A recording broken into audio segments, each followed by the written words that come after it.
The following is a special presentation of iRacing on LSR TV, your home for sim racing.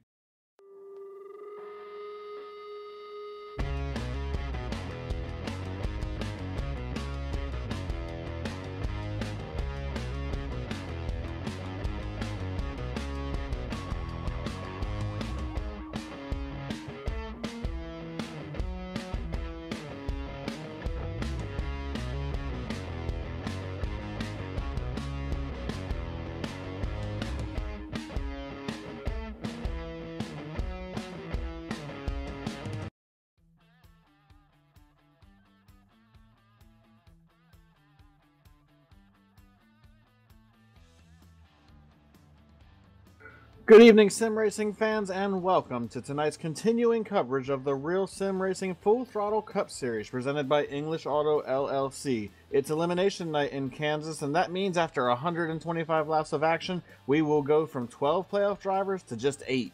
Andrew Freenors and David Comstock have already locked themselves into the round of 8 with wins in the last 2 weeks, and tonight we will find out who will join them. Up here in the booth tonight, calling the action is myself, Brian Macklin, and joining me tonight is Trevin Valderrama, and of course we cannot forget the muscle of the operation, our producer Brett Wheeler down in the production trailer. Trevin, it's been a few weeks since you've been with us, but the story is still the same. Andrew Freenors is the man to beat. He's won 6 out of the last 7 races. Does he win again tonight? Well, you know, we've always talked about how consistent you have to be to continue to win and continue to press yourself towards that championship round and that trophy at the end of this all. But, you know, Andrew Freenors, again, you know, you said it yourself. He's just been so consistent, winning so many races, 6 races in a row. Then David Comstock to play spoiler at Talladega. Talladega, you know, one of those wild card races out here. But, you know, now we're back at a 1.5 mile track, 125 laps. He currently sits 4th on the grid. We'll have to see if he can get the job done here tonight at Kansas. And of course the big story is the playoffs and who's going to make it into the round of 8 and who is going to be eliminated. We don't have an updated graphic for you tonight, but the points stand as following. Spencer Preet is in the cutoff spot. He currently sits 8th in the points. Behind him, he's got Kyle Kamer just 3 points behind him. Then you have Daniel Eberhardt in 10th. He's 11 points behind. Lionel Kalisto sits 29 points back, and then Dwayne Vincent is 31 points back. For those two drivers, Lionel Kalisto and Dwayne Vincent, it's basically a must-win. There's not enough cars in the field for them to make it up in points. They've got to go out here and try to win the race. That's their only chance. For Daniel Eberhardt, he has an opportunity, Trevin, to make it in on points, but it's going to be a pretty uphill battle. I almost think you have to look at that 90 car and say he's in a must-win situation as well. And he's starting on the front row as of right now. He's starting P2.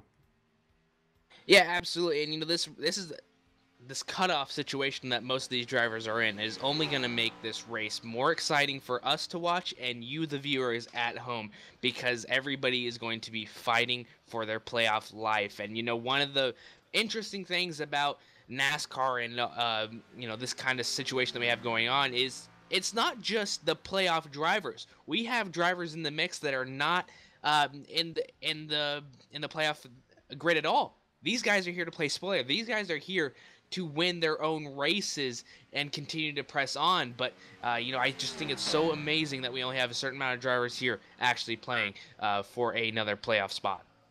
And you're absolutely right about that. Jason Jacoby being one of those drivers. He's been here the last several weeks. He's had a fast car in just about every single race that we've had. Just had some issues, whether it be mechanical or penalties on pit road. Just something has not gone his way every single week to take him out of it. I look back to Las Vegas, Trevin. I know you weren't here with us for that one, but he was the fastest car in the race all night long. Comes down to the last pit stop. He gets a speeding penalty on pit road, takes him out of contention, takes him away from the opportunity to win. That's a driver that could actually potentially steal a win away from one of these guys and keep them from being able to guarantee themselves a spot into the round of 8. And, you know, every single time I'm out here, I always say you're not just racing the cars on the track. You're also racing yourself on pit lane. You know, some problems come from those pit stops, from those critical pit stops. And, you know, you just got to make sure you're clean in, clean out, and make sure you get no penalties. We see so many times that somebody messes up their race from pit stops. You just got to be so consistent on every single part of the track. Absolutely, and that's a big deal, and we'll have to keep an eye on that all night long, especially with our playoff contenders. There are a few drivers that are above the cutoff line that really can't afford too many issues. Michael Cozy being just 2 points above, Daniel Falkingham just 4 points above. Those guys have some issues or some things to look forward to as well. But now we are about to go down and take a look at our starting grid tonight, and of course, our starting grid is presented to you by English Auto LLC, and English Auto LLC is a full-service luxury automobile repair center in Odenton, Maryland, conveniently located to serve both the Baltimore and DC markets. English Auto specializes in Jaguar, Land Rover, Mercedes, Volvo, and BMW service. Founded in 2007, English Auto is now in its 11th year of business with a staff that has over 60 years of combined experience in the automotive service industry. English Auto has an A+ rating from the Better Business Bureau. For more information, visit them online at www.englishauto.us and through social media at facebook.com/English Auto and on Twitter at English Auto LLC. And now, Trevin Valderrama, we have our starting grid. Jason Jacoby will start from the pole here tonight, looking to see if he can upset one of these playoff drivers. He is going to start up front. Daniel Eberhardt will start to his outside. He is in a must-win situation tonight, or almost a must-win situation. He starts P2. Daniel Falkingham will start from that third position, and then the guy that's been so dominant this season, Andrew Freenars, will start fourth. He's already locked into the round of 8 with his win 2 weeks ago, so he doesn't have anything to worry about. Lionel Kalisto, also a must-win driver. He starts P5 here tonight. P6 will go to Kyle Kammer.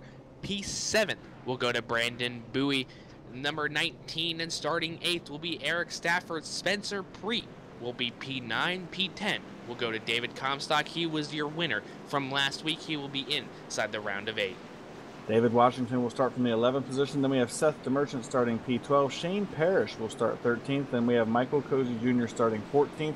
Ross Cato will start 15th. He is the last driver to take a time here tonight. Dylan Jones, Michael Guerrilla, and Dwayne Vincent round out your 18-car field. And Trevin, with 125 laps on tap for here tonight, what do you expect to see out of these drivers as we get going?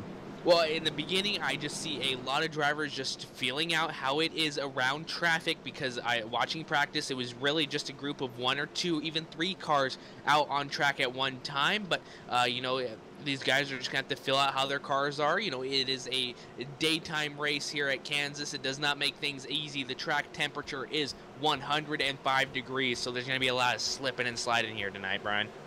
A lot of slipping and sliding, a lot of racing, and at the end of it, we're going to see 12 drivers go down to 8 for the playoffs and for a chance to go to Miami. 125 laps of action here tonight at the Kansas Motor Speedway. We hope you enjoyed the show. Green flag is out. Jason Jacoby gets on the loud pedal in a hurry. Eberhardt gets a decent restart, but then looks like he can't get up through the gears. Now here comes Falkingham looking to the inside of Jacoby as we get down to turn 1 for the first time here tonight. Can either of these drivers get ahead of Jacoby? The answer is going to be no, as Falkingham tries to slide up in front of the 90, almost makes contact, and now they're scattering on the backstretch. And that's exactly getting used to how it is running in traffic. Each of these guys have a different entrance point, as in turn number 3 and 4, we have 3 wide going on right now. Spencer Preet on the bottom, the 97 Lionel Kalisto in the middle right there, and the 42 of David Comstock still stuck in that high side, but it is all single filed out towards the front. Jason Jacoby already pulling a gap to Daniel Eberhardt. And you can see the intensity already. We're just a lap and a half into this race, and these guys back here, especially Lionel Kalisto, he knows he's got to get to the front. He's got to do it in a hurry. He does not have time to wait and see if he can get the track position. This is a must-win situation for that 97 car, so every position matters, and he has got to make his moves as quickly as possible so that these leaders don't get away. But now everything's starting to single file just a little bit. This is one of those racetracks where you almost have to race the track more so than race the guys around you, just because of the groove that you have to run on this track. You run right up against the wall. You really don't have a lot of room for error. It's almost like Darlington, wouldn't you say, Trevor, because of how close these guys have to run and how easy it is to make that mistake and get up against the wall. Absolutely, and you just have to make sure that you're running your line, you're running your race, and you can't let anybody else get around you. You have to make sure that you make your car very big and have to get around every single corner quickly. During practice, we saw a lot of drivers have issue with this turn right here, the turn number 2. Saw a lot of drivers get loose and go into that inside wall, so you got to watch out for that as the race progresses. And you can see a nice little line of cars right here, starting with the 8 of Kyle Kamer. These guys are pretty much right on top of one another, and this is where it gets really difficult, because if you're a guy that's trailing somebody in front of you, like right now being Eric Stanford right behind Kyle Kamer, if Kyle makes a mistake going into the corner, gets up against that wall, you have very little time to react. Running right up against the wall right behind him, you're almost guaranteed to run right into the back of him unless you can make an evasive move in a hurry. So that's one of the risks you run also at this racetrack that makes things very difficult. But you can see Daniel Falkingham, who started in that 3rd position, he fell back all the way to 6th because of the mistake he made on the beginning of the race. He went to the inside of Jacoby trying to make that move for the lead as quickly as he could, and he just wasn't able to make it stick. He got stuck on the bottom, and now we actually have a battle for the race lead as Eberhardt has gotten to the inside of Jacoby, and he's trying to take that lead away side by side down here in turns 1 and 2. And that was a picture-perfect move by Daniel Eberhardt, going below that white line, making sure he has enough room to clear him, going down into corner number 1. Now he's pulling away a little bit. Andrew Freenard still lurking in the back right there, right in the catbird seat between P3 and number 2, trying to get to that bottom side, trying to find something different, because Jason Jacoby trying to, stay in front of him, but he's just trying to find his rhythm as well. And maybe Andrew Freenard might have seen himself maybe see Jason have a little bit of trouble in a part of the turn that he can capitalize on. I also wonder if Jason Jacoby, being in the situation he's in, this is a race that means nothing other than just trying to go for the win. If he didn't decide to just give that spot up, see if he can manage his tires and come back to him on the long run, because he is staying right with that 90. Actually gets a really good run through 3 and 4 right there, gets right on the back bumper, now looks to the outside. I don't think he's going to have the momentum to get there. He's not. But still making that move right there. Now here comes Andrew Freenars to the inside. He's going to try to take a 2-for-1 special right here. He gets past Jacoby. Not so fast, though, because he could not make it stick on the bottom. Jacoby fights back on the outside, but I think Freenars might have the advantage here as they head off into turn 3. Can he clear him and make that pass? Looks like the answer is going to be yes, but Jacoby's not going to give up. He squeezes back to the outside in 3 and 4. And this is exactly like what you were talking about with Darlington. You got to make that top line, even if it isn't there. We saw Jason Jacoby right now just using that top line so close to the wall, not really caring, but sticking it out on that top side, trying to fight back. There he is again, getting to that quarter panel, to the door. He is in the wall a little bit, but he's still going to have that speed to carry over to get in front of Andrew Freenars. Now, with all that battling going on, now Kyle Kamer and Eric Stanford will get into the mix as well here. So, you just got to make sure you're watching that as well, Brian. And while all this was going on, this made things really easy for Daniel Eberhardt, as he's opened up over a half-a-second lead because of these two battling for 2nd position. And Jacoby didn't do anything wrong right there. He had the run on the outside line. He made that move and was able to make it work. Andrew Freenars was being very aggressive, trying to take that spot away. These guys were just racing hard. Neither one of them really have anything to lose. Freenars has already advanced into the round of 8 based off of his win just a couple of weeks ago, so he has nothing to worry about. And Jason Jacoby's just out here trying to win. So these guys are just going at it pretty hard right now, and it's making things look pretty good for Eberhardt, who's basically in a must-win situation, because with 11-point gap, I don't see you being able to make up that many points in this race over the guys that you're chasing, especially with Kyle Kamer, who's one of those guys that you have to pass running in that 3rd position right now, or 4th position rather. He's not going to make it easy on you, so these guys have got to go after every single lap. Oh, you are absolutely right. Daniel Eberhardt is loving seeing this side-by-side action in his rearview mirror. He can just pull away a little bit more lap after lap, and Andrew Freenars wants to get in front of Jason Jacoby, but you also got to think that's going to burn up your tires a little bit quicker than Jason Jacoby, so just got to make sure you're watching your tire conservative while you're trying to fight back. And we had an issue off of turn 4. Lionel Kalisto got into the turn 4 wall, almost spun the car out, took it through the grass, and somehow managed to keep that car pointed in the right direction, but that's not the type of issues he needs on a night where he has to go for the win to try to get into the round of 8. Definitely hurt his chances. He's going to drop all the way back, I believe, back to the 17th position now. So big issues right there for him. Definitely going to take a chance, or take him for a ride. He's going to need a caution if he wants to get some work done to that car and try to make his way back up through this field. But things are starting to settle down in the front now. The top 3 have gotten a little spread out. There is still some pretty good racing going on from 4th on back. Kyle Kamer seems like he might be holding up that 19 of Eric Stanford just a little bit, but with how difficult it is to pass here at this track, Trevin, you almost just have to wait for the driver in front of you to make a mistake, and I think that's what the 19's doing right here. I've seen him get right up on the back bumper of Kyle a couple of different times, but he just doesn't have the momentum to make a move on him. Yeah, you just got to keep on pressing forward, keeping his mirror full of yourself. Eric Stanford doing a great job of that right now. Again, you know, just got to force him into a mistake going into a turn or coming out of a turn. That's really going to be your best opportunity. You got to be patient at a track like this. You got to be patient at Darlington. You got to be patient at a track like this. I can see all the parallels you're drawing to this track being like Darlington. Great analogy, and you know, it's just amazing to see how these drivers are doing what they can. Daniel Fockingham using that apron while these other guys are staying up on the racing surface. So just seeing how these guys are entering the corner differently and just hanging in there. Michael Cozy right behind him, and then David Comstock as well in that little train, little gap to Dylan Jones as well. So these guys all doing such a great job, being very patient, and as Andrew Freenars gets around Jason Jacoby for second place. Yeah, I was getting ready to mention there was a quick update right there as Andrew Freenars about a lap ago was able to get by Jacoby. Jacoby got into the wall a couple of times and it just opened the door for Freenars, and I don't believe Jacoby even tried to put up a fight.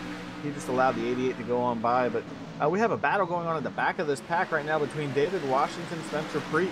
Spencer's on the outside. Washington has been trying to make that inside line work, and I've actually been kind of impressed because he's been taking that car all the way to the bottom of the racetrack. He's been able to stay with the 37. He does not win the battle off of the corner. As you can see down here again in 3 and 4, even Dylan Jones drops to the inside, just trying to look for something down on the bottom of the racetrack.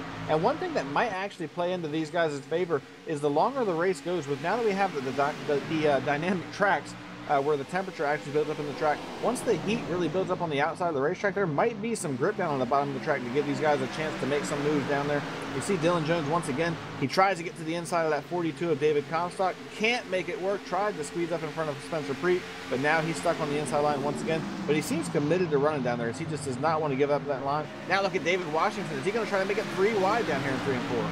Yeah, and you know, you gotta love the dynamic tracks and what they bring to the table here, because you know, usually it would just be the one racing groove that they have, but now with this, it opens up a wide variety of how you're gonna get around different cars. The 11 of Dylan Jones trying to make that bottom line work, as you said, but David Washington as well trying to make that middle line work.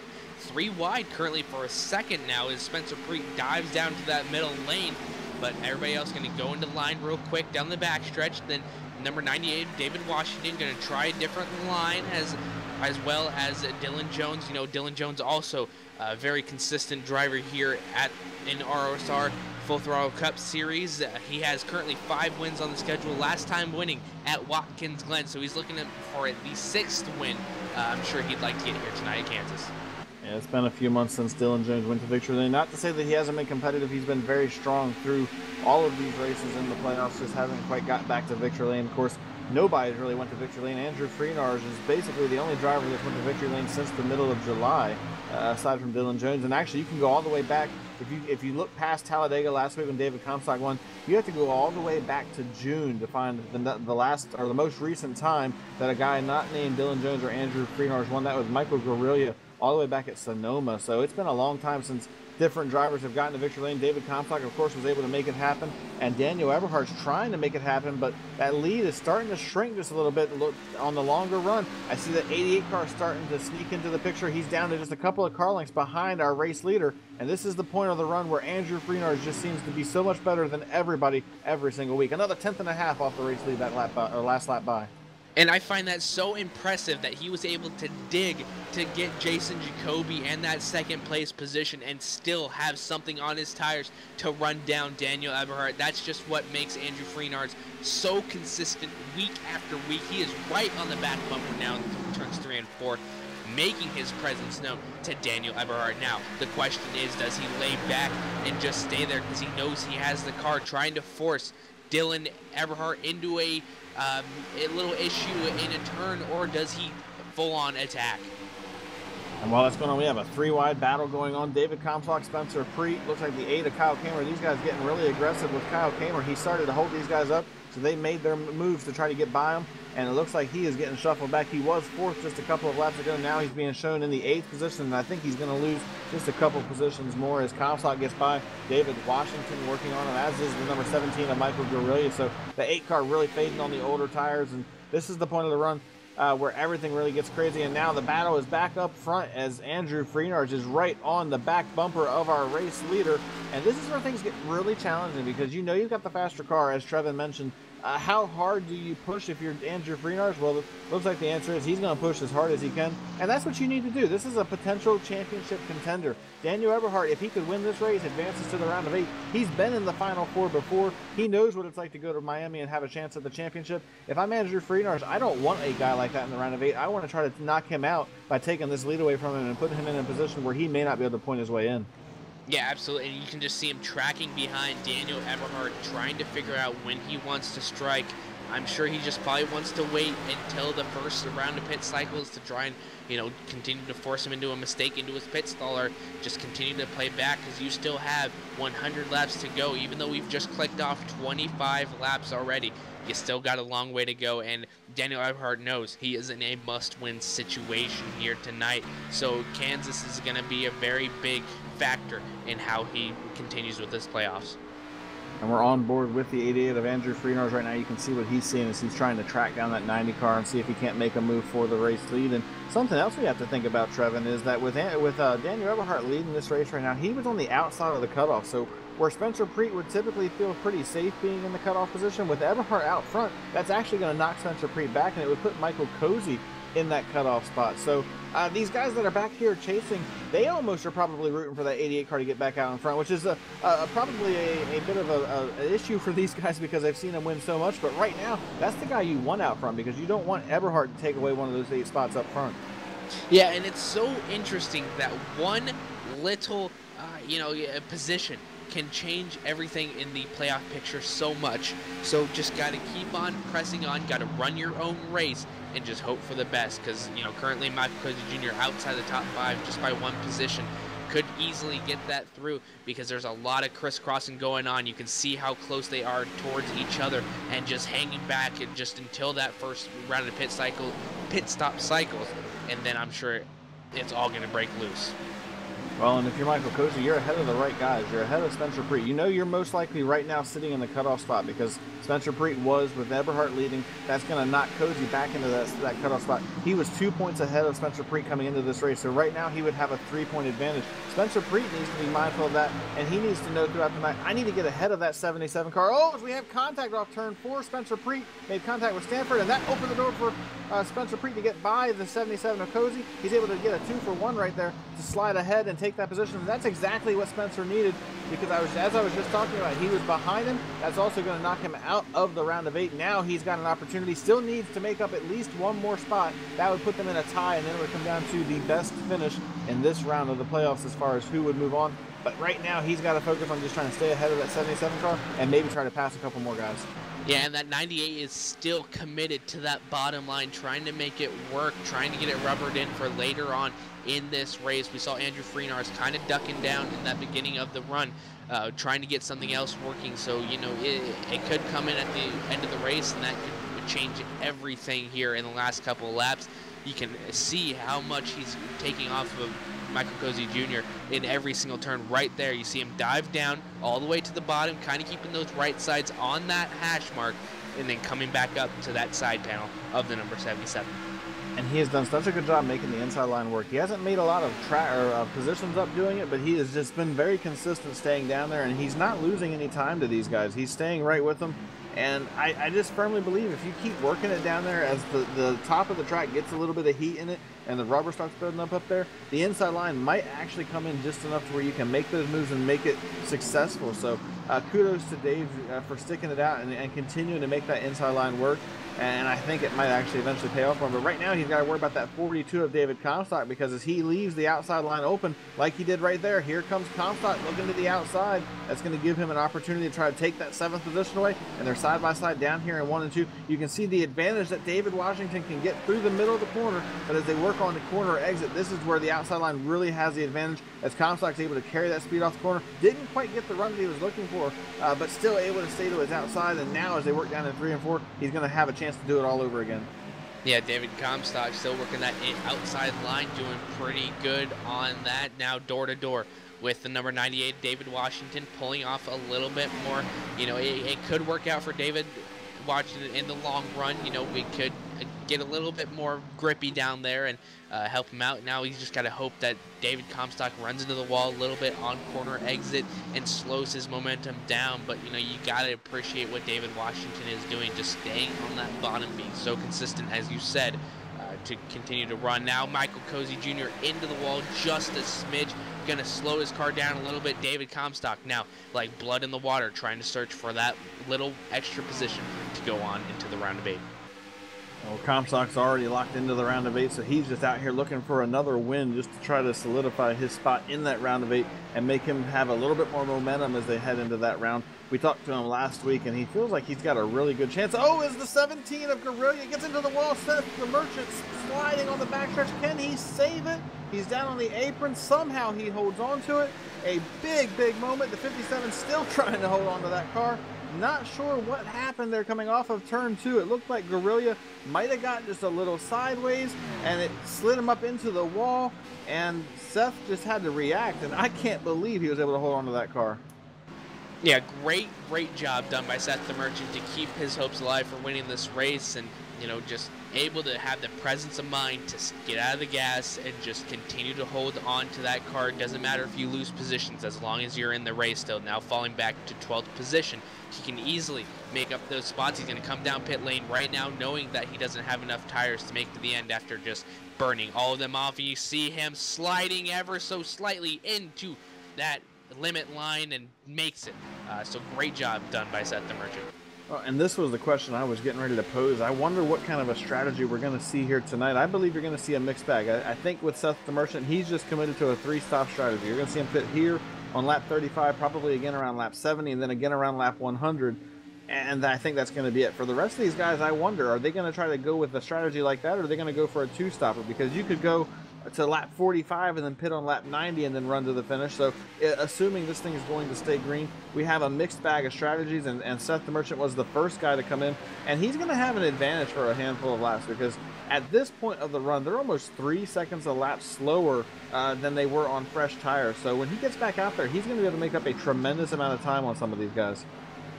Yeah, absolutely. And, you know, it's going to be hard to see what these guys do, but I'd say Daniel Eberhardt has to do the 2-stop strategy to limit any more chances of going down pit road because, you know, with a lot of pressure, it just makes the chance of having a mistake on pit road so much greater because you're trying to get in and out so quickly, so clean. It just could cause a little bit of an incident. So I think he wants to be off of pit road as much as possible. So you might see him looking for that 2-stop strategy. Andrew Freenars, on the other hand, he might follow something that he's doing, or he might undercut him. Not this time, but maybe next time. Trying to see what he does this time, and then try to undercut him for the next stop. Oh, Andrew Freenars is in a great position because regardless of what happens here tonight, he knows he's moving on to the round of 8. He knows he has a chance to make it to Miami and race for a championship. So he's just out here for bragging rights at this point. Let's see if he can just add to his win total. That's all that 88 team is worried about here tonight. For Daniel Eberhardt, this is a mission. And what a job he has done rising to the occasion, knowing what the position was he was in, having to come in here, get out front, lead laps, and try to win the race. He's doing exactly what he needs to do. But we're getting close to that first round of pit stops where you have to be absolutely flawless. We have seen races won and lost on pit road, and this could be the difference between racing for a championship and watching some of these other guys go after it. Oh, yeah, absolutely. You know, you gotta love to know when you're coming in and you're absolutely solidified into the next round. But on the other side of the spectrum, you know, it's really a sick feeling knowing that you have to win this race. But Daniel doing such a great job, as you said, pulling the gap again on Andrew Freenar. So we'll take a look back at Daniel Falkingham. Michael Cozy Jr. currently sitting 5th and 6th with David Washington still trying to use that bottom line. It looks like going through. We have a little battle going on between Dylan Jones and David Comstock behind them, but these guys have been together the most part of the race. So you know, these guys are all around the same kind of groove that they're running. So great job done by these guys so far, and not really getting into each other and really running their own race, but also trying to pass them at the same time. Great battle going on back here for 4th, 5th, or for 5th, 6th, and 7th rather. Daniel Falkingham trying to hold on over that 77 car of Michael Cozy Jr. And Michael Cozy, this is a bit of a precarious situation right now because he's 2 positions behind Spencer Freed on the racetrack. That would, if I'm doing the math correctly, would put them in a tie which is not what you want to see. Whether it's going to benefit you or not, you don't want to put yourself in that position. You want to make sure that you can beat him on points. That way there's no chance that on a tiebreaker procedure, Spencer Preet would get the tiebreaker and you would be on the outside looking in. So this number 1 car, this is a car you feel like you almost have to pass right now. But if you're Daniel Falkingham, you can't really afford to do or give up too many positions either, because he came into this thing just 4 points ahead of these guys. He needs these points just as badly as Michael Cozy. So you're going to see these guys battling extremely hard all night long with one another, because they know just how valuable these points are. Yeah, absolutely. And here they are, all in a little snake of a line. Daniel Falkingham leading the charge. The 11, Dylan Jones, also getting down on that bottom side. So we'll see what he does this time by. He's going to stay out. But, you know, it's coming down to it where these guys are going to have to start pitting. And maybe you might see them come down lap 50 for a first round of cycle, and then lap 100 for the second round, and then have that 25 lap sprint to the finish. And these guys are doing a great job, you know, knowing what kind of pressure there is, and 3 wide currently for a second between the 1142 and 77. So, you know, these guys enjoy running 3 wide, it looks like, tonight. So great job done by them, keeping it all up there. As you know, we've seen a lot of guys get to the wall a little bit. The one of Daniel Falkingham pulling it down pit road. So we'll have to see how he does on pit road. And this is the strategy of Falkingham slides into the pit road as well. Going to be interesting to see if that was a speeding penalty, but this is the strategy I was expecting a lot of drivers to do, the 2-stop strategy. I imagine they'll pit somewhere here around lap 45, and you'll see the rest of them come in around lap 90 for their second stop. So now for Daniel Falkingham, if he didn't get that speeding penalty, this is a very important part of the stop. You got to get into your box cleanly, no mistakes. You can't slide through, you can't have any mistakes, and he did. He has to back up, so that's going to cost him valuable time on pit road. Now Eberhardt has made his way to pit road. That does surrender the lead to Andrew Freenar. So now our race leader has come to pit road, and he too needs a flawless stop down here if he's going to have any chance of getting out ahead of the 88 car. Yeah, you just got to make sure that everything goes correctly for you. Pulling into your pit stop right now, he does it flawlessly. We'll have to see if anything. I was watching his speed. He did not speed going down pit lane. He knows what he has to do. Andrew Freenar is currently sitting across the finish line past him, so we'll have to see how many more times until he comes out onto pit road. Yeah, and this is a critical decision. Now you have to wonder, how long do you stay out there? Because at this point, he's going to be giving up 3 seconds a lap the longer that he stays out there. So very, very difficult to see what's going to happen. And you can see just the difference that's going on right now, because at this point, with this 57 of Seth DeMerchant, who pitted a handful of laps ago, he's 1.2 seconds a lap faster than some of these guys that are still out here on older tires. And now the 88's making his way to pit road. He's only going to go out there for an extra lap. So we're going to have to see, Trevin, just how much that 1 lap is going to make a difference when they come back out here, and see where he ends up behind or in front of the number 90 car. Watching him come down pit road, maybe, or probably going to take 4 fresh Goodyear tires and some Sunoco Racing fuel for the first stint. And here he comes into the pit stall. He does it greatly. So we're going to have to see, where does Daniel Eberhardt factor into this. Currently in turns 3 and 4, we're going to have to see how far away he is from Andrew Freenar's as he comes down into the start-finish line. Freenar's leaving his pit box right now. Eberhardt is just crossed the start-finish line, and you can see as they head off into turn 1, Eberhardt is passing that 88 car who's still on the apron, still trying to get up to speed right now. So a big, big lead for this number 90 car. When it's all said and done, I think that's going to be 3, 4, maybe 5 seconds in just a couple of laps. He just had 1 lap fresher than the 88 car when Freenar's was elected to come to pit road. So now we're just waiting for a couple of other drivers to make their way to pit road. Brandon Bowie still out on the racetrack. Kyle Kamer still on the racetrack. David Comstock he's now down on pit road as well, trying to get his tires changed and get going. Dwayne Vincent also down on the pit road. So a big, big exchange here. And you can see Seth DeMerchant, he's actually ahead of all of these drivers right now. I don't think he's going to hold on to that, Trevin. He is a couple of seconds, about 3 seconds ahead of Daniel Eberhardt, but he has been out here on these tires for about 10 laps longer than everybody else. So he's definitely going to be at a disadvantage at this point of the run. Yeah, absolutely. You know, there's a point in time where you stay out a little bit too long, and you try to make your own strategy going out there, have a set number with your crew, and you know, it just doesn't really work out, because now you're just surrendering so much time to these guys who have fresher tires. You just got to bite the bullet and come down on the pit lane. Absolutely, and I wonder now if you're Brandon Bowie, if you're Kyle Kamer, if you're just electing to go from possibly trying to stretch it into a one-stop strategy, because the fuel window here is about 60 laps. If you can make it 62, 63 laps, there is the opportunity that you could make it on one stop to the finish. But the amount of time that you're giving up, and now as soon as I say that, Brandon Bowie makes his way to pit road, so he is blowing that strategy or out of the water. I believe Kyle Kamer is going to take over the race lead as he stays on the track for another lap. But now you have to wonder what the decision was on this strategy to stay out as long as it did, because they just gave up a ton of time. Yeah, they really did, and you know, you gotta wonder what they're trying to do, and maybe they have a certain strategy in their back pocket, waiting for that lap 50 to come around, like I was suggesting, and trying to go on their own two-stop strategy. But we'll see how it works out for them in the long run. Got to make sure that everything is working out for them well. And Brandon Bowie down on pit road. A lot of action going on the racetrack right now. Kyle Kamer still the race leader. Brandon Bowie just finishing up with his pit stop. We're 50 laps into this race, getting very close to the halfway point. We're going to take an opportunity to step aside for one quick break.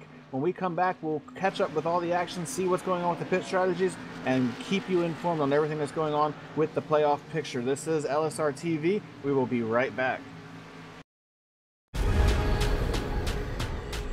The most realistic online racing sim ever made. This is iRacing. Detailed laser scan tracks, fully dynamic real world cars, and over 50 series to choose from. 6 online world championships offering over $100,000 in annual prizes. This is the original esport racing game. This is iRacing.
Welcome back to LSR TV's continuing coverage of the RealSimRacing Full Throttle Cup Series presented by English Auto LLC. We are 57 laps into this 125 lap bout, and Daniel Eberhardt is back out in front with a 1.1 second advantage over Andrew Freenars. And Trevin, we're seeing that one lap fresher tires make a big difference right now, because Andrew Freenars has been about 2 to 3 tenths of a second quicker every single lap since they came back out from the green flag pit stops, and he is very quickly approaching the back bumper of that 90 car.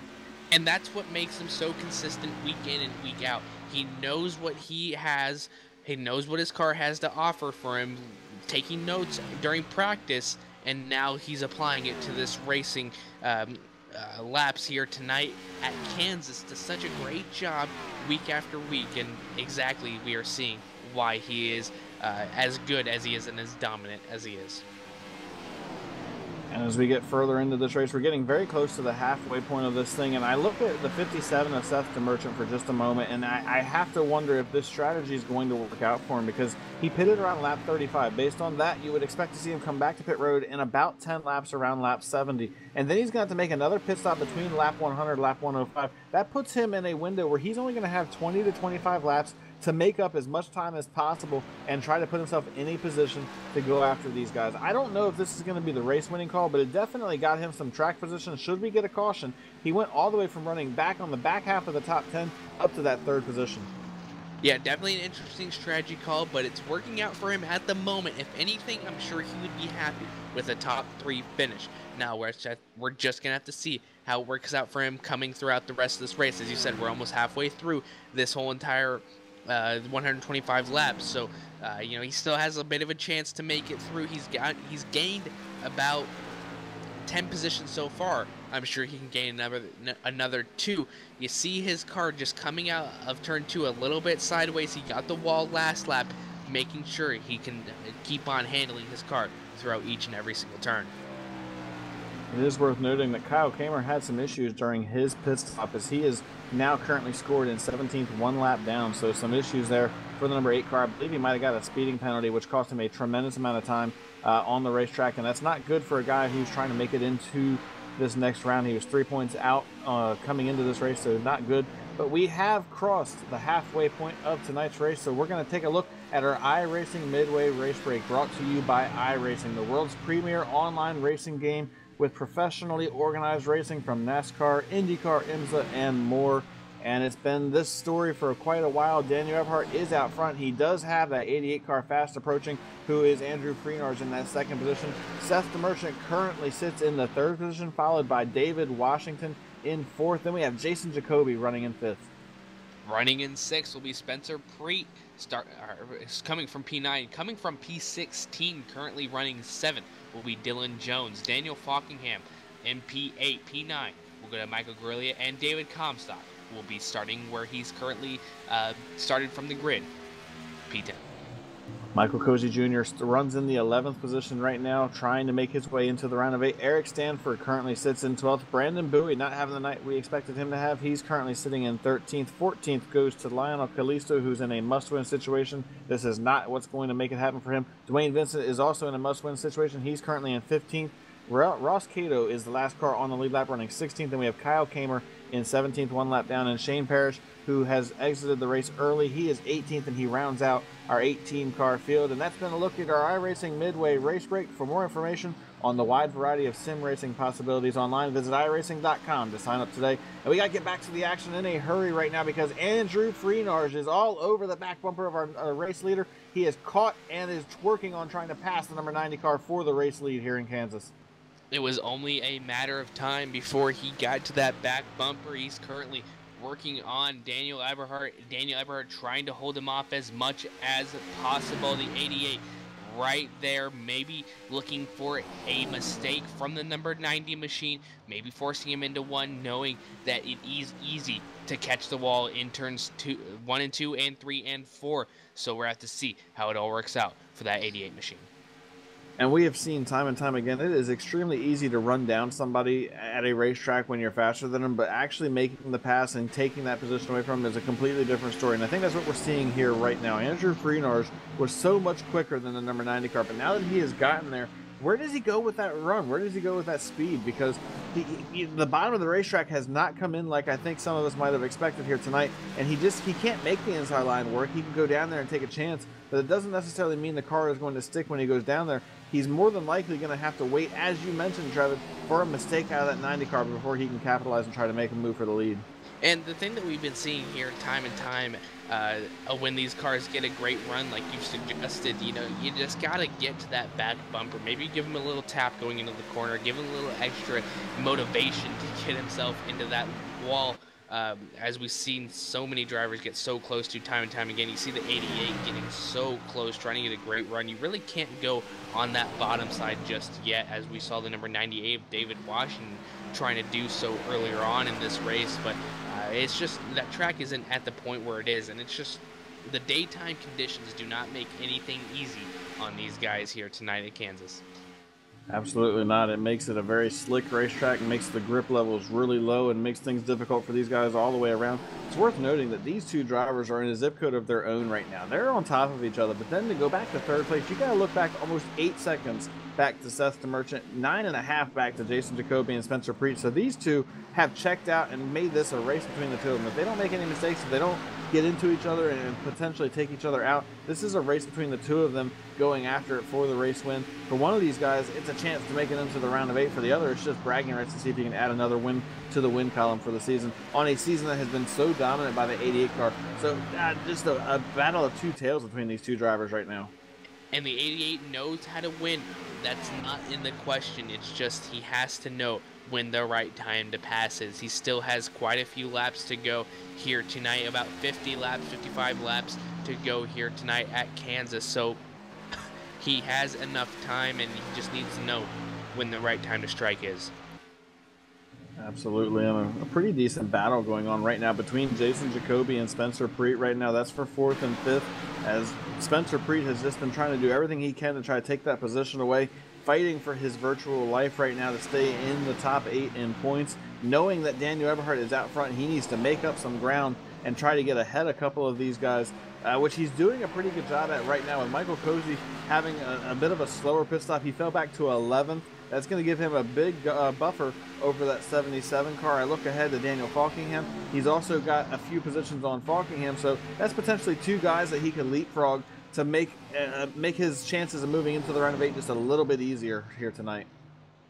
Yeah, absolutely. And Spencer Preet still tracking down the number 20. Now, you know, it's something that you have to know to work with a different line at racetracks you go to get around someone. But at a track like this, you have the one line, and you have to work with what you're given.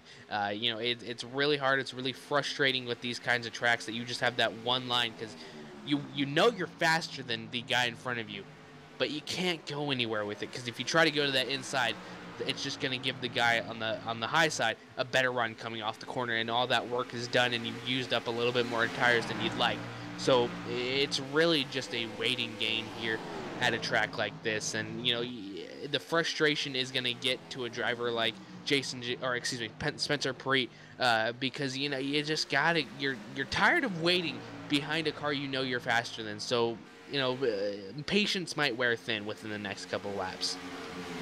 Absolutely, and you just gotta stay as patient as you can when you're in Spencer's position, though, because you know what is up for grabs. If you make a mistake trying to get around that 20 car, getting a little too impatient, it could potentially cost you a lot more than just that one position on the racetrack. The one thing I am noticing, though, Trevin, is that Seth DeMerchant, I think he has strayed away from that 3-stop strategy, because we have went beyond the lap 70 mark, which is where if I was a 57 car, I would have been making that second stop so that I would have then just one more stop in about 30 laps. I think he might be trying to stay on the strategy these guys are on now. Maybe just short pitting to try to get some track position, which has worked greatly, because, again, if we were to get a caution right now, he would have gone from well outside of the top 5, almost at the back of the top 10, to up into the 3rd position. So this is a big gain if he can catch a break. And if not, he's still got a pretty big gain, because they're getting pretty close to everybody having to make their second pit stop here. But he has some company now, as here comes Jason Jacoby, who gets a little sideways off turn 2, somehow hangs on to it, but then opens the door for Spencer Preet to try to take that 3rd position away.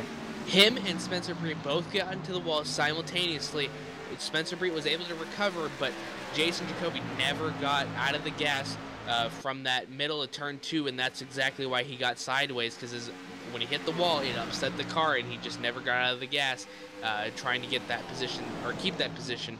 But unfortunately, he just lost it. And you know, going back to Seth DeMerchant, you know, you got to think also, you're seeing these cars come behind you. You know your tires are bad. You saw him just get loose off of turn number 2 right there, and you got to wonder when he's going to come down for pit stops, because you can only go so long on these tires, and he's just beating them up lap after lap, making it so much worse, and he's going to open up the door to Spencer Preet right now, and caution is out on the raceway. And Not really sure what happened here. We'll have to wait and try to find out what happened. But our first caution, and it looks like it might be the number 17 of Michael Guerrilla down here on the bottom of the racetrack in 3 and 4. Had some issues. Might have started in front of him. Looks like Daniel Falkingham got sideways on the racetrack and slid up. And when he did that, that made Guerrilla have to slide to avoid him. And he just could not hang on to the car. So first caution of the evening here on lap number 76. And that's some big implications right there for a couple of our drivers who are trying to make it into the round of 8. Michael Guerrilla, who has a decent buffer, 12 points coming into this thing, but he can't afford a big loss here tonight. That could still be issues. Yeah, absolutely. And now we have 35 laps to go. The first run that they did was 47 laps. That was Andrew Freenar's 46 laps for Daniel Eberhardt. So if they pit right now, they are good to the end. It's just a question of, 45 laps. So right now, if they pit right now, they are good to the end still. But it's a question of if you'd like to come down again. If there's another caution that comes out on a track like this, I'm sure you would, because fresher tires, you'd have a better chance on that bottom side. We're about to find out right now as all the drivers come back to pit road. This is right around the time we were expecting them to come to pit road anyway if they were to have green flag pit stops once again. Now they can eliminate the possibility of making a mistake coming to pit road from 150 miles an hour down to 45. They just have to have a flawless execution on pit road under caution here. For Daniel Eberhardt, must-win situation, cannot slide through your box. He does a great job getting into his box. Now can his pit crew get the job done and get him out in the race lead where he was at prior to this thing happening? We're waiting to see 4 tires and fuel for everybody down here on pit road. Can he win the race off? Freenars gets out of the box a little bit quicker, but I think the 90 is going to win a drag race. Eberhardt gets out in front, and then it looks like Andrew Freenars comes out in second, Seth the Merchant third, Spencer Preet fourth, and how about Brandon Bowie come out in fifth? That was a must get that position for Daniel Eberhardt, and he did a great job. Now he just needs to make sure he is in front of Andrew Freenars going into turn number 1. That will be the biggest factor on if he can hold that for the rest of this race, and Andrew Freenars knows this is his best chance to get in front of Daniel Eberhardt. Indeed he does, and this is going to be a very interesting restart for sure. Have to wait and see what happens. We're waiting for the timing and scoring update so we can give you a full rundown of the top 10. Just waiting for these guys to get back around to the start finish line, but does look like Daniel Eberhardt will be your race leader, and that was a big benefit to Kyle Kamer, who needed to get back on the lead lap. He's got that lap back, and now he is attempting to make up some ground and see if he can't get back into this thing and potentially give himself a chance to make it to the finish and get into the round of 8. But definitely going to have an uphill battle for him over the next couple of laps if he's going to make anything happen here. Yeah, he knows what has to be done, and Seth the Merchant, as you said, he is doing a great job. He is up in third right now, I believe, and a great job calling the shots that he's had before and getting himself up to a position that is better than what he started with. Just waiting to see when we'll get the 1 to go. We should get it this next time by. Daniel Eberhardt will be scored as your race leader. Then we have Andrew Freenar starting in that second position. Been very fast here tonight. We saw he was a little bit quicker than the 90 on the long run. Now is his opportunity to show on equal tires what he can do. Seth the Merchant will start in that third position. Then we have Spencer Preet in fourth. Brandon Bowie will be fifth. Then David Comstock is in sixth. Looks like Michael Koji Jr. will be seventh. And then Dylan Jones eighth. And then it looks like it might be Eric Stanford and Lionel Calisto running out your top 10. So waiting to see when we're going to get that 1 to go. And now you have to wonder, now that we've had that 1 caution, you got everybody bunched back up, Trevin. Do these guys get a little bit more antsy on the racetrack and maybe get a little bit more aggressive, especially these guys that are trying to make their way into that top 8 in points? Well, those guys trying to get themselves a top 8 into points, and those guys close to that cutoff line, without a doubt it's going to get more aggressive, because this is the only chance that you have to gain positions. You saw earlier on there was about 2 laps of fighting, and then it got single filed out for the most part, and it was really difficult to pass other people. So this is really their best chance to get something done here tonight at Kansas. Have to wait and see what happens. About 45 laps of racing left in this thing. The most anticipated 45 laps of this entire race if you're one of these drivers, because this is the point of the race where if you have something You've got to show it, especially if you're one of those guys that's chasing an opportunity to make it into the round of 8 with an opportunity to go to Miami and race for a championship. For Spencer Preet, he's doing a great job here tonight, up in that 4th position. But if you're guys like Michael Cozy, Michael Guerrilla, Daniel Falkingham now, who just had his issues on the backstretch, you have got to get up on the wheel over these last 40 laps and make something happen. Gonna have to wait and see, but the lights are off on the pace car. They're working through 3 and 4, and we're about to have our first restart of the night with Daniel Eberhardt as the race leader. He started from this position. Actually, he started from this outside front row. Now he's the control car. Pace car is in. Can he get a good launch? That's going to be the question, and the answer is yes. A great restart. Green flag back in the air. Contact between the 57 and the 88. Almost turn Andrew Freenars around. Now they almost make contact again as they come to turn 1. And Daniel Eberhardt did such a great job holding off that pack and not knowing when. The 57 going up a little bit, almost contact with the number 88. Those two really drawing attention to each other. Really did a great job of not getting into one another. The 57 tried to get a little bit too much out of that apron and unfortunately got his car a little bit loose, but now we're all single filed out for the most part. Top 5 single filed out. That's Daniel Eberhardt, Andrew Freenars, Brandon Bowie, Spencer Preet, and David Comstock out front right there for you, but we're going to have to see if Andrew Freenars can track him down. We're only 43 laps away from the finish of this race.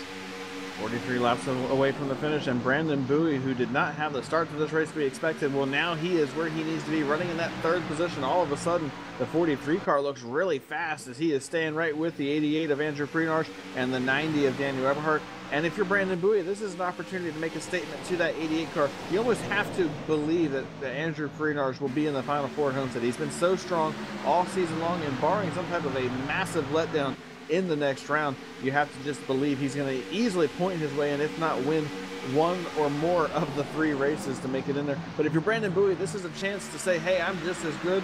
I can get there. And Trevin, I don't know if you remember back to last year or not, but Brandon Bowie did win the season finale at Homestead. So if he can make it to the Final 4, you got to look at that 43 car as a potential favorite in the final race. And he's got 2 wins already under his belt this year.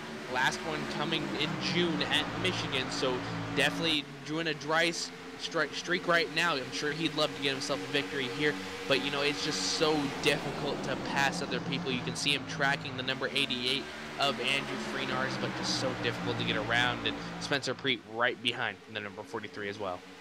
And Spencer Preet's in a position where he's got to feel pretty comfortable right now, because knowing the situation with Michael Cozy and with Daniel Falkingham, he's got enough points on those 2 drivers as long as they stay where they're at, where he should be able to hold on to that position. But you almost want that insurance policy by trying to get ahead of at least 1 or 2 more guys, or, you know, just get up there and try to take the race lead away. Then that changes everything. But the other thing that would really help him is if the 88 or if the 43 could jump ahead of Daniel Eberhardt and take this race lead away, because both of those drivers are already in the top 8 in points. Brandon Bowie sits 5th, and Andrew Freenars is already locked into the next round. If they take the lead away from Daniel Eberhardt, that changes the entire picture. That puts Spencer Preet back into the catbird seat and puts Eberhardt back on the outside looking in, and changes the entire complexion of this playoff picture.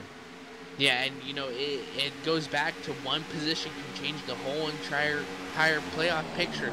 So making sure you fight for every single position possible is so pivotal here for a playoff spot, and for this whole entire playoff picture. You know, you gotta love everything about how this playoff works. And again, with all these drivers that aren't fighting for their playoff lives, just fighting for a win, making everything a little bit more difficult on all of these other guys. It's just so entertaining to watch. And it's worth noting, Seth the Merchant, who restarted in 3rd on that last restart, he did not get going. After he made that move on Freenars down in 1 and 2, he could not get back to the top of the racetrack. He fell all the way back to 10th position. So that's how quickly things can happen here at Kansas.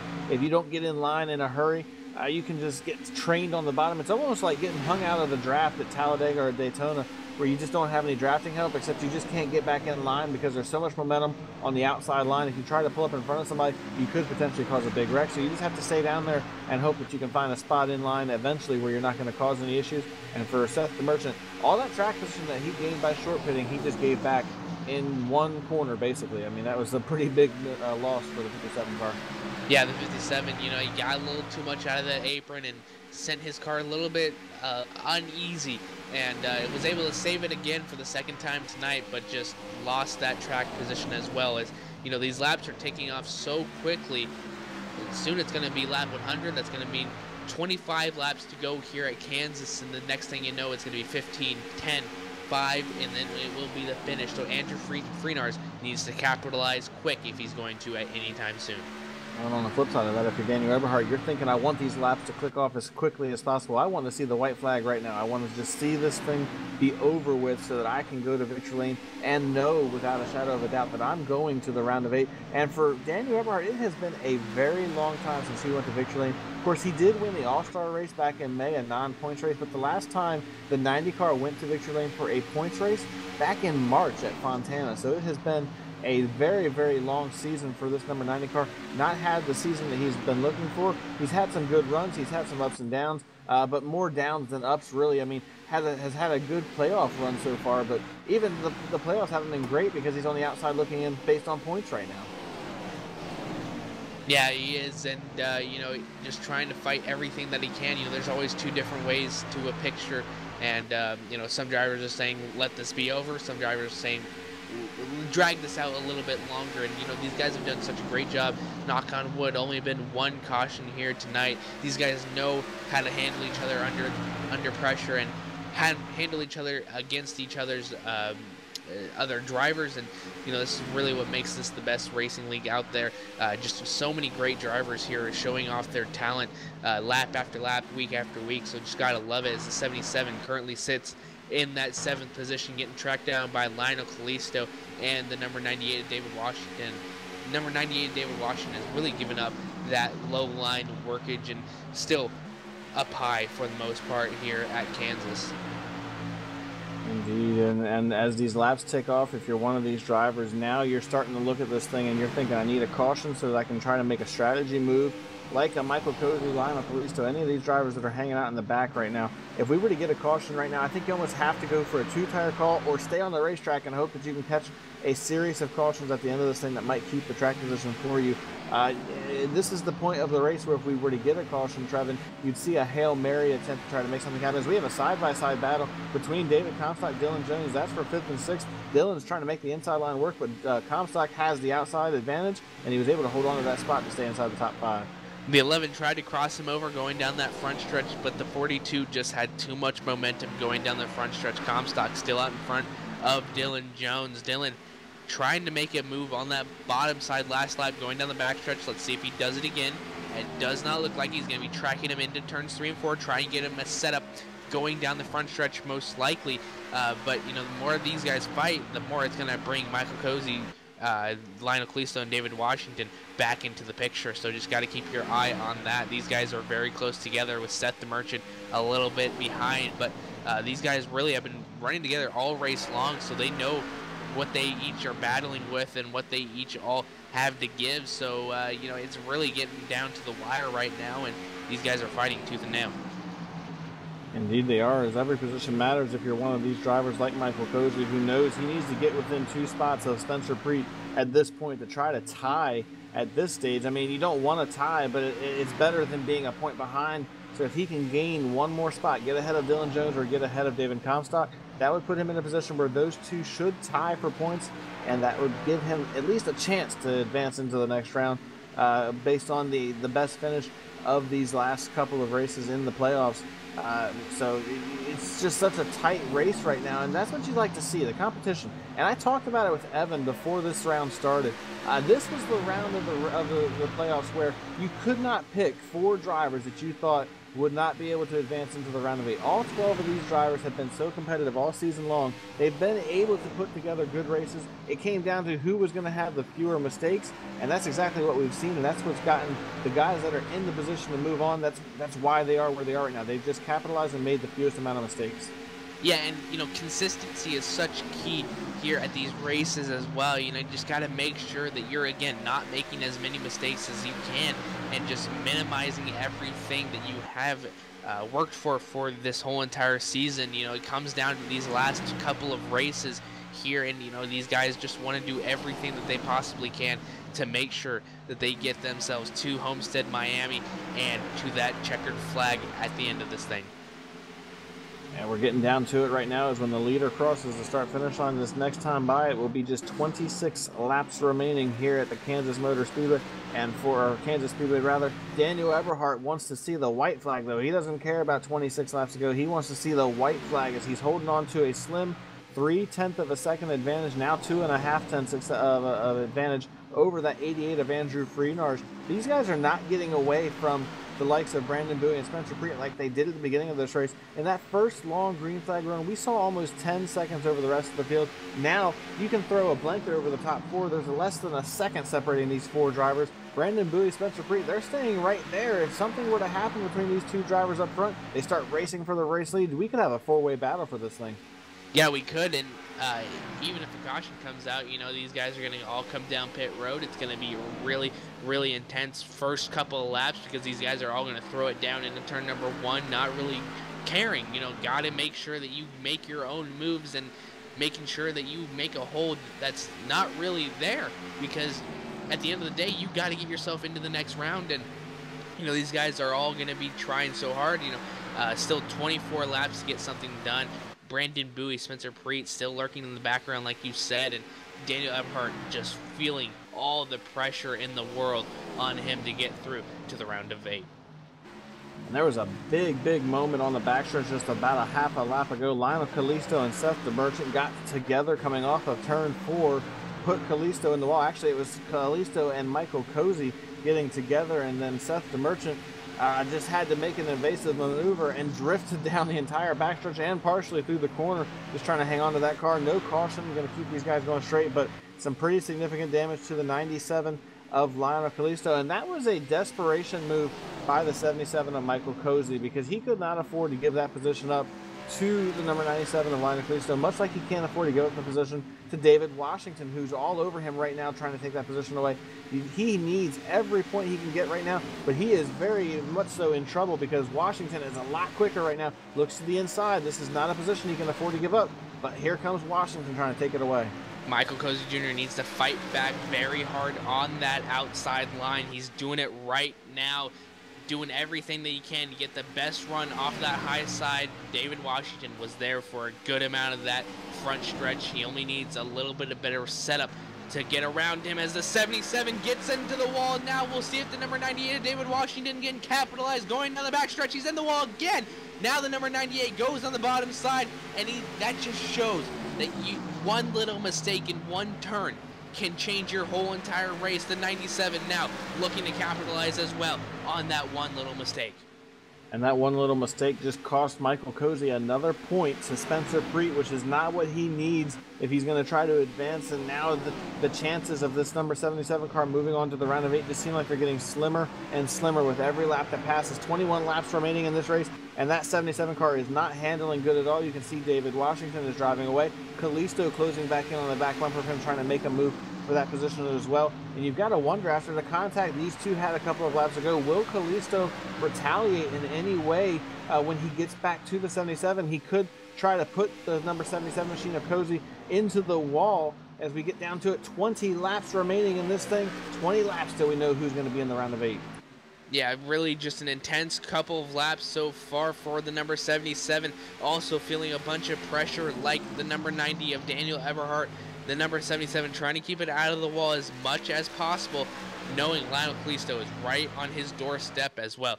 As Eric Stanford trying not to give up any more positions than he already has, doing such a great job. Andrew Freenar still trying to track down the number 90 of Daniel Eberhardt, but still two great battles going on at two completely different parts of the racetrack.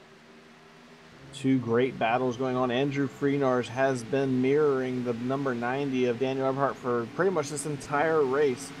And we see that Lionel Kalisto is in the wall again, having some issues, and that's going to cost him ground to the 77 of Michael Cozy.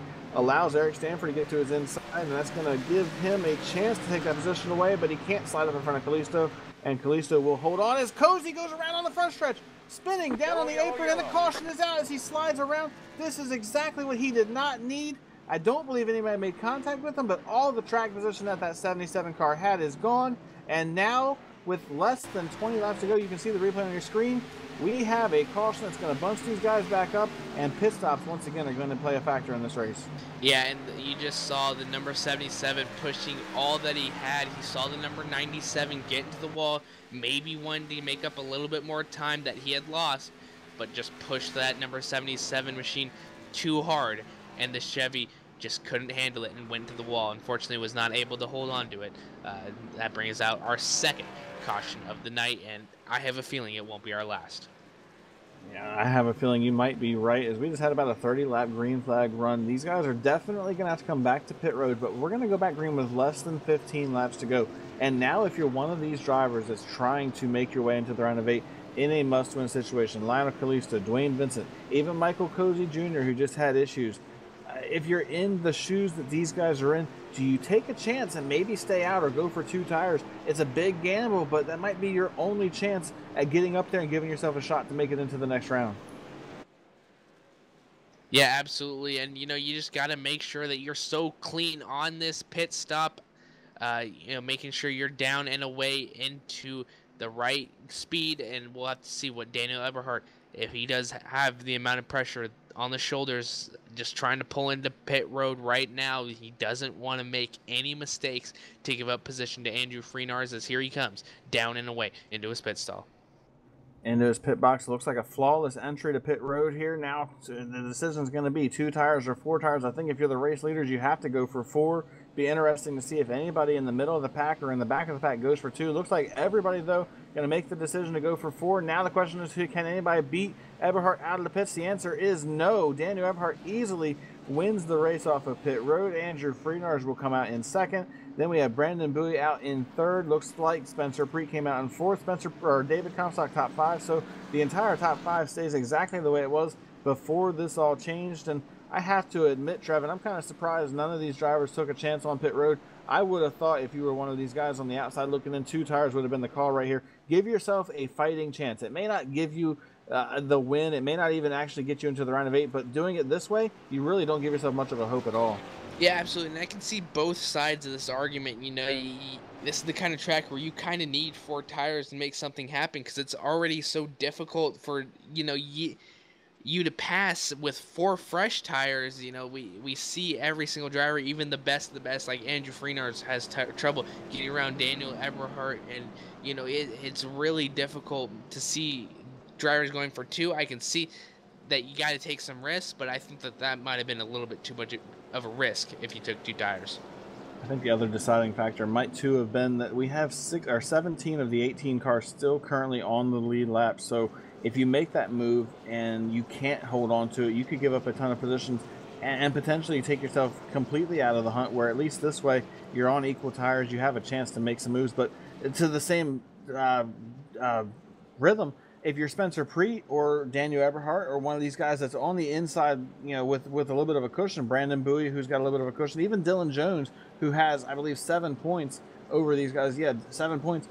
With 17 cars still on the lead lap, if there's an accident you get caught up in, you could easily lose 6 or 7 points and take yourself out of this thing. So just because they feel like they're safely in with 15 laps remaining in this race, you cannot take any chances here. You have to be very smart over this last restart, or potentially last restart, and make sure that you don't put yourself in a bad position, because one mistake, one bad decision, it could take you out of this thing completely. And we have already seen 1 restart with Daniel Eberhardt, so maybe Andrew Freenars is kind of expecting something and maybe can get a better jump on Daniel. That's really the one problem that I think he's having right now, is the lights will go off on that Ford first pacing Mustang here tonight at Kansas, getting ready to set sail on this restart. Maybe the last one, maybe not. We are going to come down to the wire. These guys are scrubbing their tires, getting some heat in them, getting all that marbles off of it. This is it, Andrew, Brian. This is all what it comes down to for this.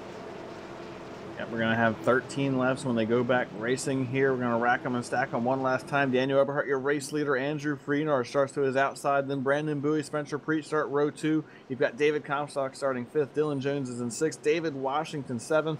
Lionel Kalisto is 8th. Daniel Falkingham 9th. And rounding off the top 10, Eric Stanford And when this thing goes back racing, Trevin, it's going to be a wild restart. I cannot wait to see what's going to happen. It's going to be a very exciting restart. If you're Spencer Preet, you got to be careful, but you also want to be aggressive because this is an opportunity to go get a win, but it could also be calamity if you make any mistakes. Yeah, these guys in the second row really have an option to capitalize if something does go a little haywire, and maybe even the guys in the third row. You just got to keep your eyes open. The pace car is down and away, Brian. 13 laps to go. Daniel Eberhardt takes the green flag. Once again, a great restart for the 90 car. He gets away by a couple of car lengths, and now the battle is on for second. Bowie to the inside, makes contact with Freenars on the bottom. They're 3 wide behind him. Dylan Jones tried to squeeze to the outside of Spencer Preet. Couldn't make it happen. Now he's on the back bumper. Bowie tried to make the slide job. He couldn't stick it. He slides back. Now they're 3 wide again. Spencer Preet on the inside. Comstock down low. 3 wide racing all over the place right now. That was a very aggressive move done by Brandon Bowie. It didn't work out completely for him, but he's still in that fight for third as they go 3 wide across the stripe. Currently, Daniel Eberhardt still in that first place position. Got to give a hand to the 43 of Brandon Bowie for trying that move out. Big move right there for the 43 car. It was impressive that he was able to hang on to that thing, but now the battle is on for third and fourth as Bowie's trying to get back in front of Spencer Preet. He does a good job. He slides up. Now the 37 looks to the inside, trying to make something happen, and he's going to the inside, but this is a big risk right here because he could potentially get trained. There's 4 guys lined up behind him that could take that position away. If he can't hold on, he gets ahead of Bowie, moves into that third position, and a big move for him to get him ahead of these guys right now. These guys are trying every single line possible. The 43 of Brandon Bowie using some of that rubber on that low side, trying to get something done. Is the 43 going to slide up in front? He's going to go to the wall. No, but he will not be able to stick it in front of Spencer Preet. Dylan Jones on the bottom side now. David Comstock looking to capitalize as well. David Buckingham and the number 98 of David Washington. This is all a hornet's nest around the number 43 of Brandon Bowie. Absolute mayhem going on right now for these positions, and that's what it means. All of these drivers are still racing for a position in the round of 8. Some of them are in there looking to try to solidify, others trying to make their way in, like Spencer Preet, just trying to do everything he can to hold on to those couple of positions for the next 10 laps, as we're actually down just to 8 laps remaining in this thing, as these guys go after it side by side, racing a little bit further back. David Washington, Seth the Merchant side by side for the back half of the top 10. And you got to appreciate all this racing that's going on. It doesn't get any better than this. This is playoff racing at its finest here at Kansas. The number 98 gives a little shot to the number 57 going into turn number 3. Doesn't really upset the number 57 too much, and I think at this point Andrew Freenars just has to understand that he will not be able to get around the number 90 of Daniel Eberhardt and just hold on to his ground, let Daniel Eberhardt win a little bit, and just keep on holding on, because you have made yourself into the next round. No sense in pushing it any harder than you need to. Yeah, but at the same time, this is an opportunity just to continue that statement. I mean, he's won 6 out of the last 7 out of the last 9. Been absolutely impressive over this last 2 months here, and why not try to keep that roll going? If you can get to the back bumper of Eberhardt and make a move, you've got to try to do it. But the battle just continues to rage for this chance to make it into the round of 8. I think Spencer Preet's in a pretty good spot being in third. I don't really know that these guys have time with just 6 laps remaining, 7 laps remaining in this thing to make enough moves to actually catch and do something at this point. If you're Michael Cozy or Kyle Kamer or any of these drivers that are on the outside looking in, you've got to be looking at Spencer and just hoping he makes a mistake at this point to potentially give himself a chance to, or give you a chance to get back into this thing. Yeah, absolutely. And like I said, it was going to be 2 to 3 laps of absolute mayhem, and then it will all calm down. That's really just the amount of time that you can burn those tires up without having to go single file again. And we saw them utilize that lower line, trying to do everything that they could down there, but just wasn't able to work out. So you gotta just fight so hard for everything that you got.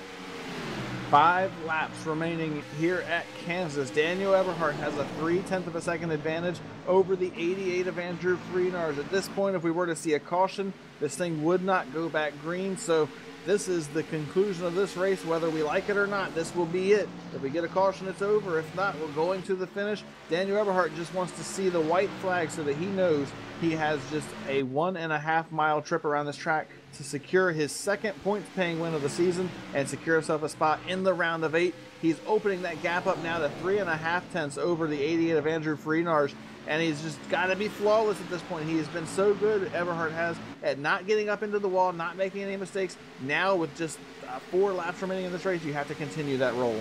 And with all the pressure on his shoulders, you just got to appreciate everything he's done. He's been so consistent here tonight at Kansas. Just a couple more laps around this 1.5 mile racetrack, and he will get himself into that round of 4. Big racing going on back here just on the back half of the top 10. Daniel Falkingham side by side with David Washington trying to hold on to that position as Washington tries to take it away. He has been committed to the bottom of the racetrack all night long. It has not changed since the drop of the green flag. He's actually able to slide up in front of the one of Daniel Falkingham and will take that position away. So that's going to move Washington into 7th. Now here comes Seth the Merchant looking to the inside. He tries to take a position away but can't make it stick. Falkingham fights back on the outside. Looking up front again, Daniel Eberhardt again, 0.5 of a second now on Andrew Freenar, is just pulling away a little bit more, coming to that white flag. Just a couple more corners to go here tonight at Kansas. 124 laps in the books. 1 more to go here once he takes this white flag, coming off of turn number 4 right now, Brian. 4 more flawless corners. That's what the 90 car of Daniel Eberhardt needs. White flag in the air. He's got 1.5 miles to secure his second victory of the season and what could be the biggest victory of his season, as this would be the race that moves him into the round of 8, gives him a chance to race for a championship down in Miami in 3 weeks' time. It's a big, or 4 weeks' time rather, as he works down the backstretch one final time through 3 and 4. He has a big lead, no mistakes. He stays a little bit further away from the wall than he has to, and as they come off turn 4, Daniel Eberhardt will win at Kansas and secure himself a spot in the round of 8. Again, great job done by him, knowing what he has to do here tonight, and just capitalized on every single second that he could and made sure that he was in front of one of the best racers we have here at RSR and was able to outrun him here at Kansas. A dominant performance by Daniel Eberhardt. He started on the front row, took the lead early, and never looked back from that point on. I don't believe anybody else ever led a lap since he took the race lead. And you see Eberhardt down here in the grass celebrating. He knows what this race means, what this victory means, moving on into this next round. And this is a driver that I predicted at the beginning of the season would be a factor and be in the Final Four. I said Daniel Eberhardt would be in the Final Four, and now he has an opportunity to prove me right. He's down here celebrating on the front stretch, a big victory, and we'll have to see what happens with the playoff picture here in just a few short moments. We'll know what's going on, who made it and who didn't, and what we're looking at for the next round. Yeah, just a couple moments time until we figure it all out, and these guys have all worked so hard these past couple of weeks, and especially this race here tonight. It wasn't easy to get around some cars, but these guys all had to do everything that they could. And as he continues to celebrate down here on Victory Lane, we're going to step aside one final time here tonight on LSR TV. When we come back, we'll give you a full field rundown. We'll talk with our race winner and the top 2 finishers behind him, and then we will figure out who made it into the round of 8. We'll be back in just a quick moment. This is LSR TV with continuing coverage of the RealSimRacing Full Throttle Cup Series presented by English Auto LLC. We'll be right back.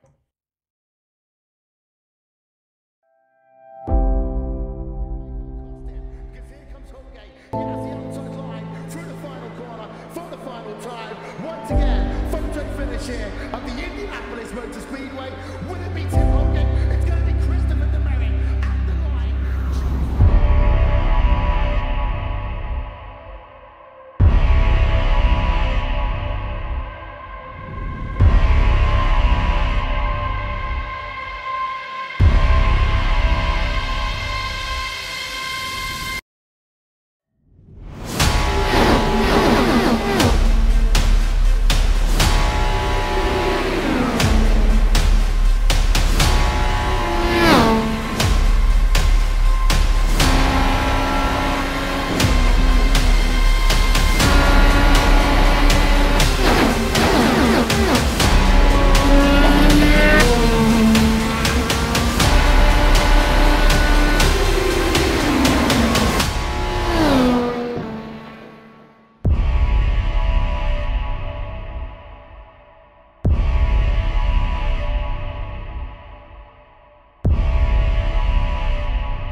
This broadcast is the copyrighted work of LSR TV and may not be rebroadcast, retranslated, or used in any form without the express written consent of Live Sim Racing LLC and iRacing.com Motorsport Simulations. LSR TV would like to thank you for your support, and we hope you enjoyed tonight's broadcast.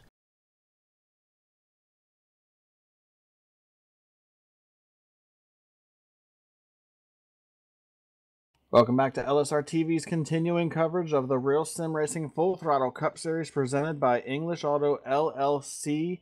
And we have crowned a winner, and we have figured out who our round of 8 is going to be. We will update you with that in just a moment. But now we have to celebrate a big victory with Daniel Eberhardt. Before we do that, we're going to look at our full field rundown of tonight's race. And before we get to that, the full field rundown is being brought to you by Joe Real Timing, which is also our coverage for the Full Throttle RealSimRacing Cup Series with the official timing software of LSR TV. Whether you spend your time on the sim, behind the wheel, on the pit box, or from the spotter stand, JRT is the go-to software for iRacing timing and scoring analytics. Get yourself a basic download for free, or get the pro version today at joe-real-timing.com. Andrew Freenarge is our race winner here tonight at the Kansas Speedway. He advances into the round of 8, and Daniel Eberhardt, rather, is your race winner. Andrew Freenarge will finish in the 2nd position here tonight. Spencer Preet will come home in 3rd. Dylan Jones finishes in that 4th position, also advances into that round of 8, and Brandon Bowie will finish in the top 5. P6 will go to David Comstock, already solidified himself into that round of 8. P7 will go to David Washington. Daniel Fockingham will finish P8. P9th will be Lionel Callisto. P10 will be Dwayne Vincent. 11th goes to Michael Guerrilla, who is battling hard and just barely made it into the round of 8. Kyle Kamer will finish 12th, and unfortunately, his night will end with an elimination from the round of 12. Ross Cato will finish 13th. Michael Cozy Jr. finishes 14th. Seth DeMerchant, who looked strong all night long, he comes home in the 15th position. Then Jason Jacoby comes home in 16th. And then the rest of these drivers, the last 2 drivers, actually made an early exit from this thing. Eric Stanford will finish in the 17th position, and Shane Parrish finishes in the 18th position here tonight. And a big race all night long. And now I have an opportunity to catch up with our race winner as I'm down here in Victory Lane with the guy who went to Victory Lane, Daniel Eberhardt. It's been a long night, been a long time since you've been down here in Victory Lane. The last points-paying race you had where you went to Victory Lane was back in Fontana. What an incredible run you had here tonight, and congratulations on advancing to the round of 8. Thanks, Brian. Are you kidding me, dude? I cannot believe I just did that, man. It feels like a long time coming, and man, I'm just so stoked to go on to the next round. I haven't been in this spot in, I don't know, months. A long, dreadful summertime for me, and a dreadful start to this chase, and I come in here and had to win, and it just felt good because that last run kind of proved what I had. I started pulling away from Andrew, and I just started hitting my marks, and it felt like all race long I just needed to click off these laps, and the race took forever in my head, but really was a short race, and I won, and I was so happy for that, man. I'm just so happy right now. You came into this race 11 points behind the cutoff. Did you feel like this was a must-win situation, or did you feel like you had an opportunity to point your way in? Obviously, you had the speed because you went out there and got the win. But what were your feelings coming into tonight's race? How did you feel you had to approach things?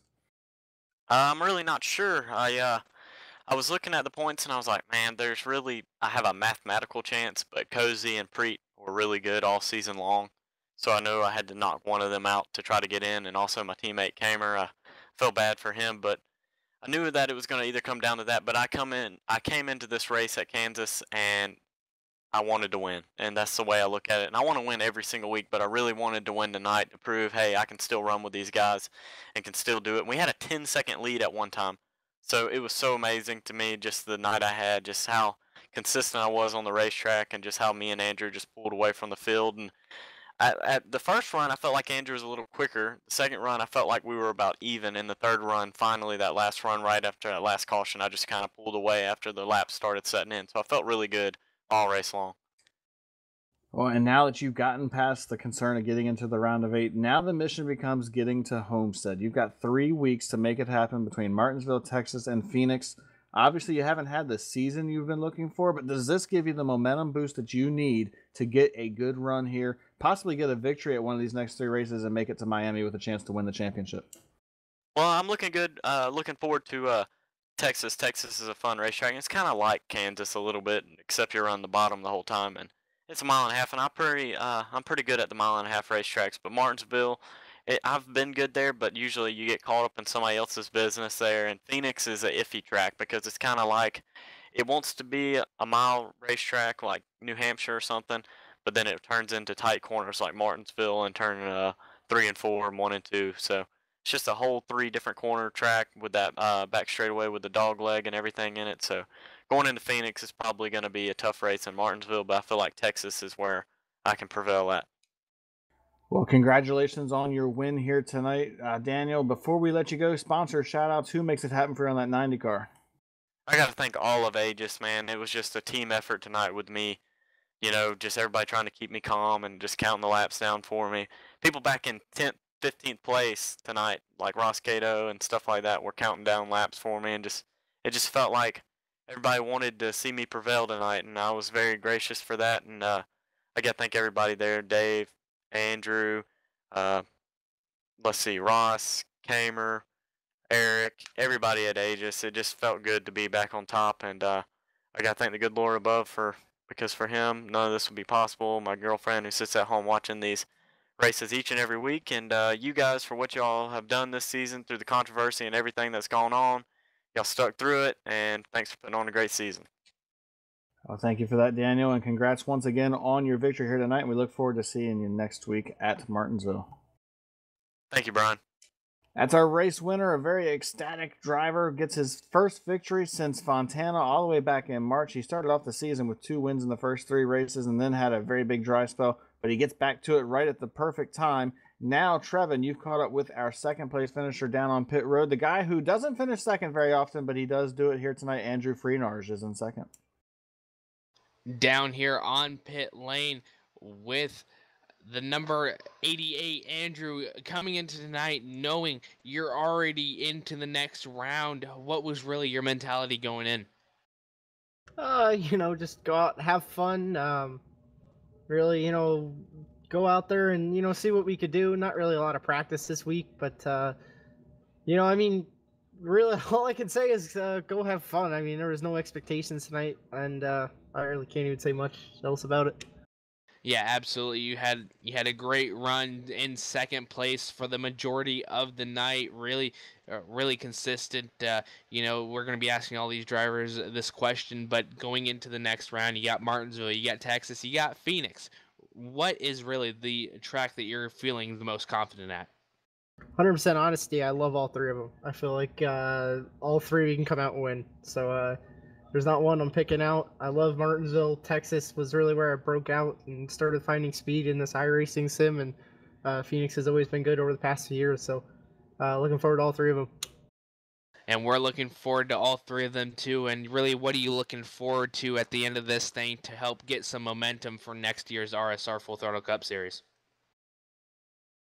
Truthfully, looking towards the end of it, Homestead is one of the only tracks on here that I struggle at. So not really looking forward to the end of the year. Gonna try to come out and win one of these next 3 races and then practice my butt off for Homestead and try to figure something out, because it's a track I struggle. So really just trying to come out the next 3 weeks and at least win one of them, and then all our interests change to Homestead. Absolutely. And before we let you go, any sponsors and shout outs before we let you go? Yeah, I gotta thank LSR TV for putting the broadcast on, putting the race on. Brian Macklin, you, Evan, for everything you guys do all week. All the fans for watching. I hope it was fun to watch there. Towards the middle, we were side by side. I know the end, you pulled away from me a little, but really hope everyone enjoyed it. All the drivers, I love racing with these guys. We get green flag runs every single week. I know it's not a lot of them, but I kind of prefer that just because we do get good racing and long green flag runs. Everybody on Aegis, Dave Washington, Dylan Jones, Kyle Kammer, Ross Cato, Daniel Everhart. If I'm forgetting other people, I apologize, and that's pretty much it. All right, and thank you for talking to us, and we'll see you next week. Thanks so much. All right, that was the number 88 of Andrew Freenarge. Now going to talk with the 3rd place finisher of Spencer Preet here down on pit lane. Started 9th and finishing third here tonight. Right here next to me, the number 37 is Spencer Preet. Spencer, coming into tonight, you got yourself into about the 6th place position, I believe it was. Just coming into tonight, really, what were you trying to do? And, walk us through your whole entire night. Well, I came in, I think 3 points ahead, so I knew I was in a pretty good spot. I just kind of had to go and do my own thing and not make any big mistakes that would take me out of it, because I think I was in a pretty good spot. As long as I could have a solid race, I would probably point my way in. I was also kind of thinking about my teammate Cozy, and he was 5 ahead above the cut line coming in, and I knew that we were kind of racing each other. If Eberhard had a good night and won, that he'd leapfrog both of us, and we were kind of end up racing each other for points. So that was also a factor, and I just I kind of methodically worked my way through. I had a really bad qualifying run like normal, and had to kind of just pick them off one by one in the opening run of the race. And I felt like I really held on to my tires well on the long run in comparison to a lot of the guys. And yeah, I just kind of worked my way up there. I think I was probably 3rd place at best, but at the very end there, I felt like if I had not fought so hard for 3rd on that restart, and if I maybe had been right up on them, up on those 2 guys up at the front right off the bat, I might have been able to try to make a run at them. But yeah, I think those 2 were pretty much on a whole different zip code compared to everyone else. I think I was probably 3rd place at best tonight. Yeah, it was very entertaining, and Kansas is really a 1-lane track. How difficult was it to really pass somebody and set them up? Well, for the most part, like when at the opening run of the race, I started 9th. I ended up slipping back to 11th in the first few laps, and I was sitting there waiting for guys to try to make a move to the bottom and it not stick, or them not be able to clear. And then once they got pinned down there, there's just nothing you could do. If someone got to your outside, you were a sitting duck. And so that was how I picked off most of the original, that's how I made most of my moves in the beginning. But early on, or if there was a difference in tires, you could really try to set someone up with a good run off of 4 and get underneath of them and cut the tri-oval down below the apron, and then send it off into 1 and slide up through the center and kind of back them down and pull a slider and force them to try to cross you over and put them on the bottom coming off of 2. And if you could maintain enough momentum off of 2, you could keep them to your inside and complete the pass in 3 and 4. So that was another thing, just you had to be so, you had to really think about every move that you made, because if you didn't think that you could clear someone or complete a pass and get back up to the top, it really wasn't worth making the move. So there's just a lot of thought going into any move made tonight. Absolutely, and it worked out for yourself. So you're moving on to the next round of 8. What are you looking forward to the most? You got Martinsville, Texas, and Phoenix. What's really going to be your strong suit? Well, I think Martinsville is probably the best track for me out of the 3. So I need to have a good run there if I want to try to point my way in.